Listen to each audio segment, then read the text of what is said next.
জাল জাল করে মুরগির মাংস রান্না করেছি। তোমরা চাইলে এভাবেই রান্না করতে পারো। আসসালামু আলাইকুম, কেমন আছো সবাই? তো প্রথমে আদা রসুন আর পেস্টটাকে আমি ভালোভাবে ভেজে নিয়েছি যেন আদা রসুনের গন্ধটা না থাকে। আদা রসুন পেস্টটা ভালোভাবে ভেজে নিয়ে এর মধ্যে মশলা কষানোর জন্য পানি দিয়েছি। এখন আমি মুরগির মাংসের মশলাগুলো দিয়ে দেবো। হলুদ, মরিচ, ধনিয়া, গরম মশলা, স্বাদ মতন লবণ, 1 চামচের মতন সয়া সস। সয়া সসটা দিলে এভাবে মুরগির মাংস রান্না করলে অনেক টেস্ট হয়, তাই সয়া সসটা আমি দিয়েছি। তোমরা চাইলে নাও দিতে পারো। ঢাকনা দিয়ে দিয়েছি, আমি মশলাটাকে কষিয়ে নিয়েছি। মশলা থেকে অনেকটা তেল ছেড়ে দিয়েছে।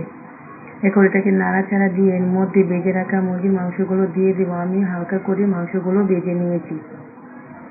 মুরগির মাংস ভেজে নিয়েছি। এর মধ্যে এখন পরিমাণ মতো পানি দিয়ে মাংসটাকে রান্না করতে হবে। আমার মাংসটা অনেকটাই গলে গেছে। এখন ঢাকনা দিয়ে রান্না করলে আমার রান্নাটা হয়ে যাবে। এখন নাড়াচাড়া দিয়ে আমি মুরগির মাংসটা নামিয়ে নিব। মাশাআল্লাহ, এভাবে রান্না করলে অনেক মজা হয়। এত মজা হয়েছিল তরকারিটা, তোমরা চাইলে এভাবে একবার বাসায় ট্রাই করতে পারো, খেতে অনেক মজা লাগে।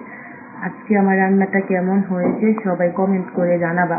আল্লাহ হাফেজ।